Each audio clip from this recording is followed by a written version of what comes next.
Kyle Turley's career's biggest symbolic moment was the issue with the helmet throwing. And I'm sure you've gone over this a million times, but, you know, again, as local guys here, Jet fans, it was one of the greatest stick up for your teammate, stick up for your guy moments I've ever seen, for those who haven't seen it. And I think, you know, yeah, YouTube it. You can YouTube it. It's phenomenal. But what I find most interesting, for those who don't know, a minute after the whistle, you went in and supported your quarterback, who was really getting harangued by Damian Robinson on the Jets after the whistle. But the effort it took to get his helmet up so far after the whistle, I mean, was this loyalty beyond?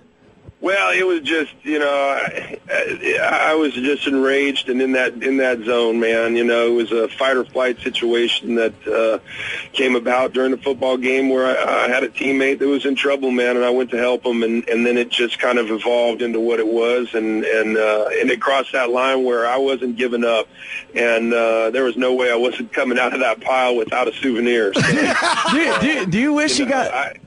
I love the Jets, man. I'd have loved to have played there, man. I love the blue-collar attitude. I love that town, and, you know, I'm a Jets fan a bit more than I am a Giants fan, and you know, it would have been great. I actually hoped that I would get picked up by them when I was a free agent after my back. You would have been beyond a fan favorite here. You would have been beyond a fan favorite. I'd have enjoyed it a lot. That whole helmet thing, man, it was what it was, man. You know, you could say what you want, but you know, it was during a football game. Like, once I stepped across those lines, it was lights on, man. It was nothing but, you know, seeing red against the team I was playing against, no matter if I liked them or not, or if it was a buddy of mine across from me. I played 100%, 100 miles an hour every play. And I was there for my teammates. I was an offensive lineman in the National Football League. I wasn't a receiver or a running back or a quarterback. I didn't touch the football. I played an unglorious position, and my job was to protect people, and that's what I aimed to do. How were you perceived after the fact by your teammates? I was up and down. You know, we lost the game, so that sucked, and that kind of, you know, winning is everything. And if we would have won, I would have been the hero, and they would have praised me. I mean, more than they did. I got praised a bunch for it, but if we would have won, it would have been the reason why we won. And so, because the week before we were in St. Louis, down at halftime by a 24-point deficit to Kurt Warner and the greatest show on turf, and I went nuts in the locker room and threw a bunch of shit.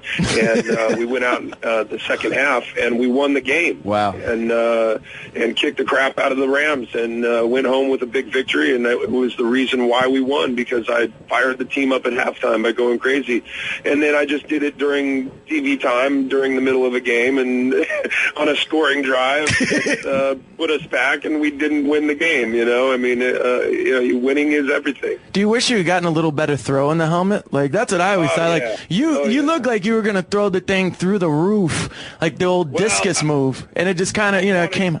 Yeah, the truth was I wanted to throw it down the middle of the field and have it be on the 50-yard line, because we were right down there in the corner of the end zone, and have Damian Robinson walk his punk ass down there and pick it up in front of everybody.